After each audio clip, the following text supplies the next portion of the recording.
So let's go ahead and begin our repair. I want to take a look at my Luminette shade with the integrated bulkhead, and I would need to identify the particular carrier that has been damaged. And the first thing I want to do is come over to the passive end, and I'll start by removing the passive end cap cover, and I can simply pry that off. And holding the passive end cap on are two number 1 Robertson screws that I can go ahead and remove.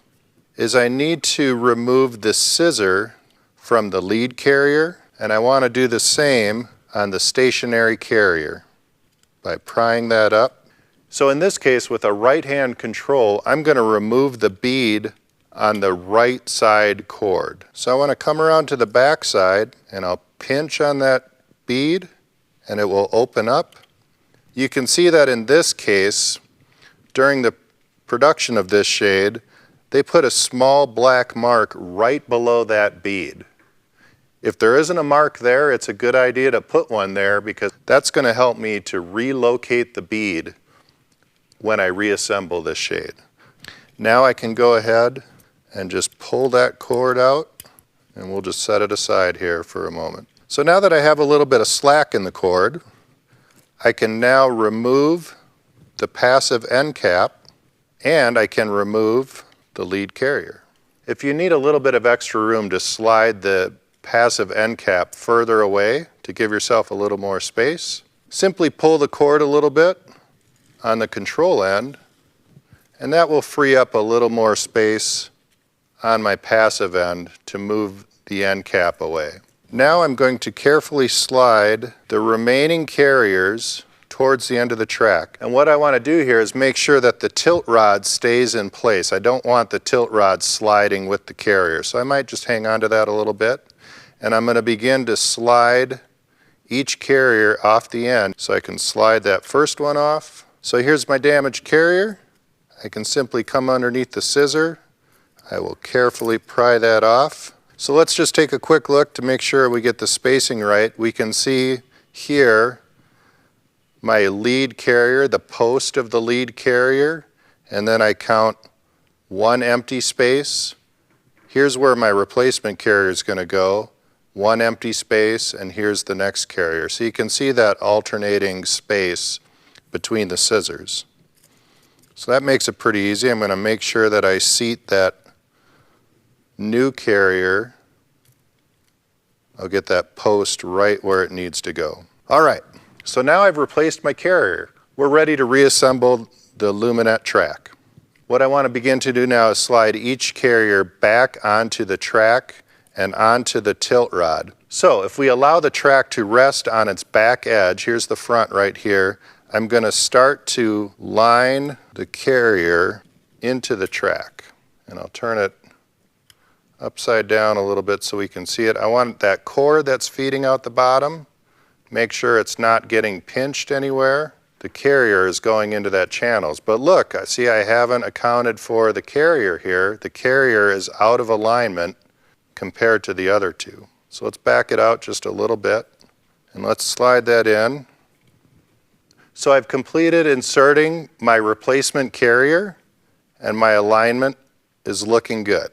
So I'm going to continue on down the line and bring in the next carrier. And as I begin to slide that in, I'm keeping an eye on the pinion clip. That looks like it's in pretty good alignment, and I'll continue to push that one in. So now I'm ready to bring my lead carrier back onto the track. One of my final steps is to pull that traverse cord back through this hole right here. The best way to do that is with a lacing needle. I'm going to put my lacing needle through here and just push it all the way through. So I'm going to bring my lead carrier onto the track.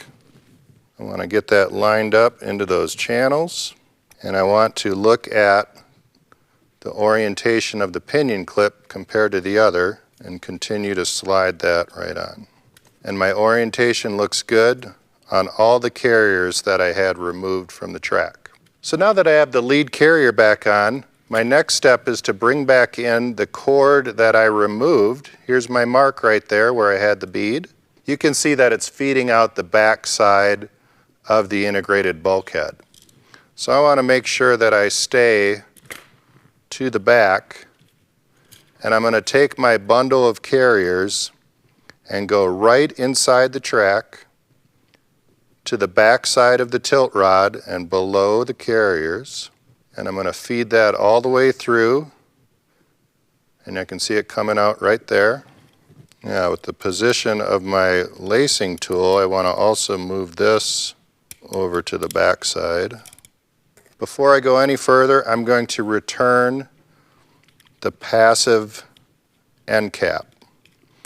And I'll return my 2 number 1 Robertson screws. And I'm attaching the end cap cover, making sure that that tabbed side is to the top. So now I'm ready to return the cord back through the lead carrier. I've already brought my stringer needle in there. I'm going to feed my cord through. I don't have a lot of extra cord to work with here, so I want the end of the lacing tool to be just above my black mark. And I'm going to go ahead and give that a pull and pull all my cord through. Now I'm ready to bring in my bead, and I'll go ahead and grab this with a pair of needle nose pliers on the back side. And I'm going to pull up on the cord a bit. These cords, both of these traverse cords, are set at a rate of 6 to 8 pounds of tension by the factory when the shades are built. So that's where these marks came from. So I want to replace the bead right where I found it, right above that mark, and then go ahead and pinch that into place. So now what I'll want to do is reattach the scissor back to the lead carrier, pushing it right down on that post real easily. Now I will bring in the scissor and attach it to the post there as well. All right, so we've just completed our repair of my Luminette track. My last step is going to be to just check the operation of the shade, making sure that it will both traverse fully and that the carriers rotate fully in both directions. And we've just completed replacing a carrier on a Luminette with the integrated bulkhead.